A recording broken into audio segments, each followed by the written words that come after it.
Hey everybody, here we are at Rip 'em or List 'em. That's right, we've got blister packs, and we've got to decide whether we're gonna rip them or list them. Rip them or list them. I think these beach bombs are probably not a rip. Oh my god, look at the beach bombs. What else do you got? No. I just have all these blister packs. I keep buying blister packs and buying them and some of them I want to resell, and some of them I want to put in my collection, and some of them I just want to rip. Some of them I just buy to rip. Let's back it up and let's get started. Now, what makes a good candidate for ripping a blister pack, an old blister pack? These things are almost 50 years old, but what makes a good candidate for the ripping is the condition of the package. Let's back it up here.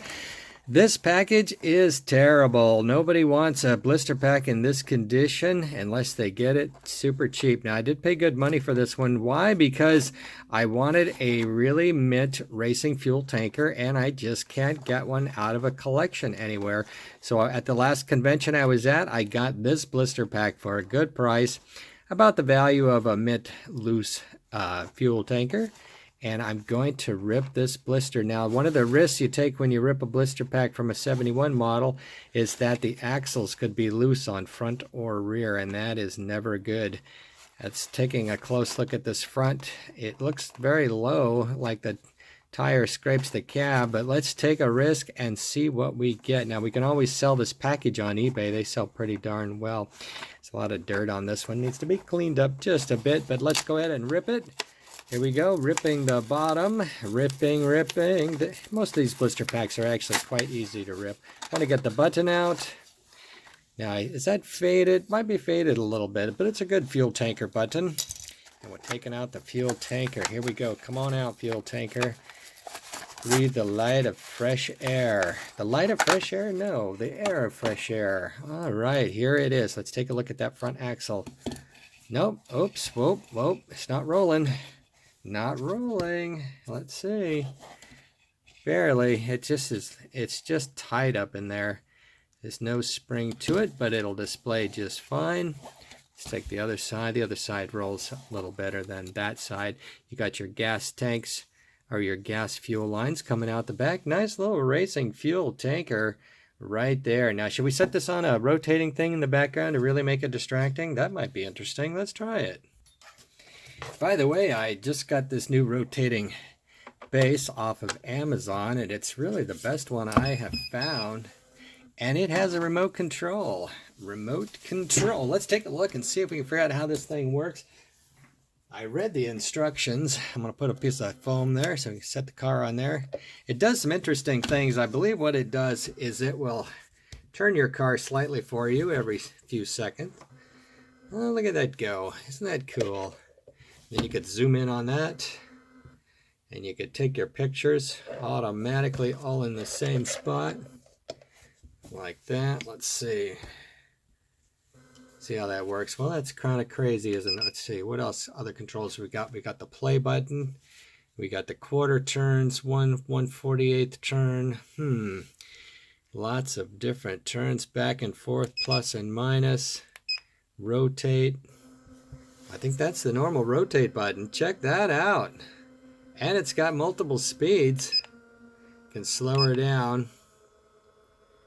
You do get a kind of an odd sound going with it. I'm not sure how that's going to come across in the camera, but it does rotate really super nice. But it's probably irritating for this video, so let's move on to more Rip It or List It. There it is. All right, let's move that out of the way. Move out the new rotating platform. About 70 bucks on eBay. Let's see what's next. Okay, what's this? Got a Brabham Repco. Brabham Repco. This one aqua minty in the package. Got a little warpage in the window there, but still nice. And this package is real nice. And let's zoom back out. And so, unpunch, we're going to go ahead and list that one. Let's put that in the list pile. All right, next one up. All right, this one, Rolls-Royce, 69 Rolls-Royce unpunched blister pack. Black top, gray. This is my favorite for the gray. A lot harder to get than the regular gray. The grays are super common. Near mid package, got a little bump in the bubble there. Now we're going to list that one. Definitely a lister. How about the next one? Hot Heap.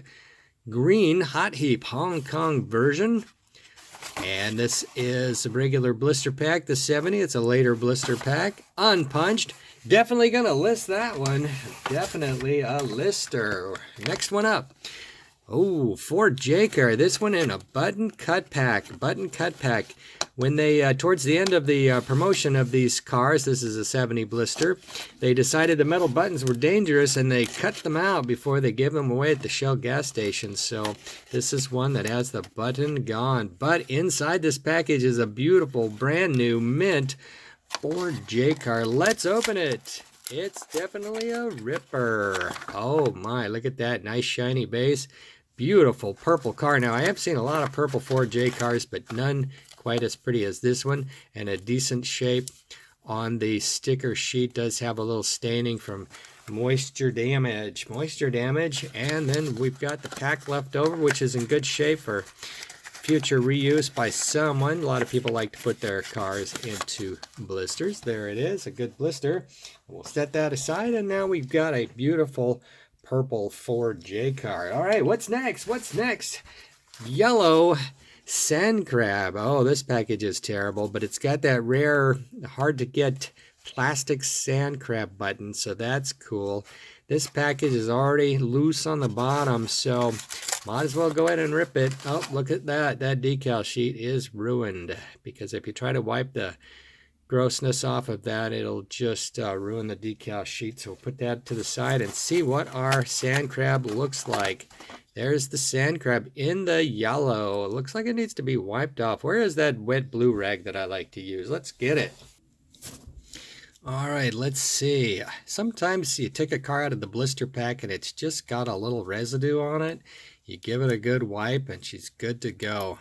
Give it a good wipe and she's good to go. A nice, beautiful mint yellow sand crab. Yellow is a tough color to get anything decent, so that is beautiful.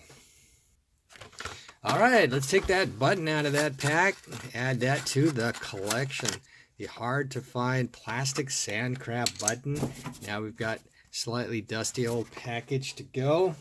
And what's next in Rip It or List It? All right, let's see. Ooh, light green peeping bomb with a chrome base. Now, there's some good things about this pack. It's unpunched, does have a little wrinkling in it, but this bubble is severely cracked here, and it's also crooked. So, what do you think I should do? Should I rip it or list it? I think I'm going to rip it. Yes, I'm going to add this to the collection. I don't think I have this light green. Light green seems to be a... Stop that.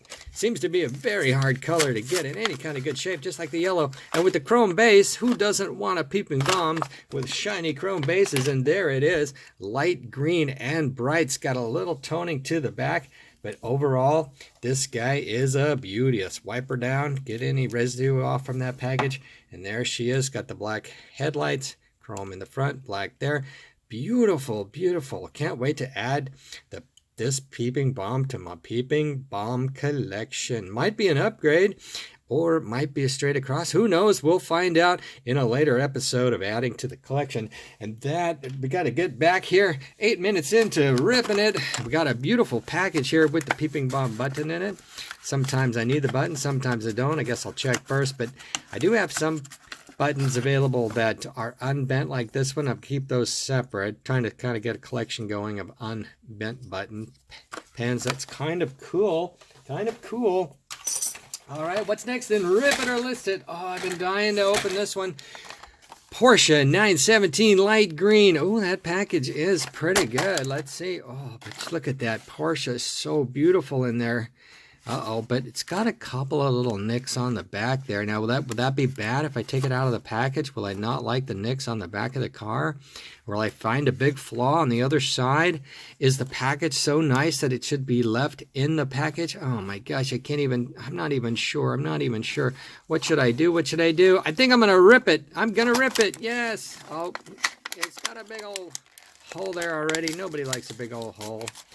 I've got one customer who even can feel a bubble to feel like a potential crack. He's just very sensitive to that. Porsche 917, there it is. The label sheet's brand new. That's a beauty. Those are popular. These cars look amazing with their original stripes and numbers on them. Definitely. Let's pull this guy out. Uh-oh, look at that. In the bubble pack, a bent pen. Yes, that's true. You can get a bad pen right in the package, and that is the proof of that. And here's the package. Look at that. Oh, it's an early package even. It's only got the 69s on it, even though this is a 70 model year Hot Wheels car, the light green Porsche 917. Look how beautiful that is. Got a couple rubs on the back there.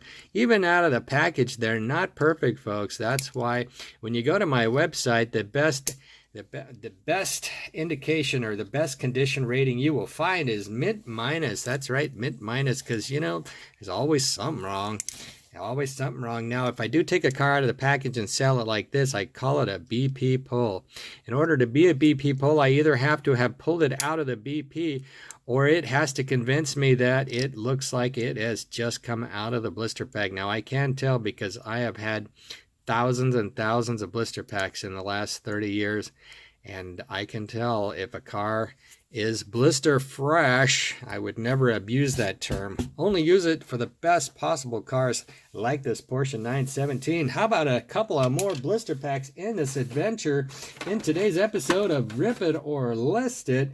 And let's take a look. What about this Ferrari? Holy smokes. I think this one might have already been ripped. Now, I got this in a collection from a private party, and so they had some damage to their packages, but I don't think they actually took cars out of the package. So I think I can tell if a car's been out of the package. Now, one of the dead giveaways is this would be damaged in some way. Well, there's a little bit of a tweaking bend to that, but it's never been bent over, so that's good. And we'll pull the car and let's take a look at what we have. Oh yes, this car is definitely untouched, still has the factory dust on it. And it's got beautiful, beautiful chrome. You just don't get chrome like that on a car that has been used. So we're going to call that BP pull and BP fresh and all those kind of great BP type terminologies. And there it is with the Ferrari 312. Shall we do one more in this extended length? Rip it or list it? No, we will not. We will just review what came out of the blister pack today. Number one, Ferrari 312. Ferrari 312P, is that right? Yeah, that's a 70 model, 1970. Looks like we got a lot of Grand Prix cars today. 68 Ford J car right there in the purple. Porsche 917. Oh, I love that one. Porsche 917, the yellow sand crab. What a beauty. What a beauty. Oh, wait a minute. What's going on with that wheel? I bet I can tweak that back with my fingers. Yes, I can. I'm getting good at that. There it is, nice and straight now. And the sand crab. And, oh my gosh, the peeping bomb. This was a big day of ripping it. I ripped it on 6. Yep, 1, 2, 3, 4, 5. And the racing fuel tanker. We ripped 6 and we gonna list 3. And that is all for today's episode of Rip It or List It. Oh, I just love ripping blister packs. Look at how beautiful these cars are. You can't help but love them. Let's watch them go around and around on the new platform. All right, let's see if we can make this work. Oh yeah, there it is. Wait a minute, that's just a jump. That's a jump bump. Come on, let's just go round and round. Oh man, look at the beauties. So cool. So very cool. Now if you're interested in one of these rotating things, this one is a Com XM turntable, Mito turntable. Can't tell you what model it is, but it is the one with the rotating and the remote control. It's pretty cool. Now watch this, you can speed it up. Oh, you can go back the other way. Look at that, you just press a button. Press that button, go that way. Pretty cool. Pretty cool. And you can go faster. Wait a minute. I think that's as fast as it goes. You can go slower. put that in your display case. I wonder how long that would go. If you just set it to go and just let it go and go and go, I wonder how many days, months, or years that would keep going. Well, that's all for now, folks. Rip it or list it from Dave Williamson here at ToyCarCollector.com. Thanks for watching. You guys have a great day.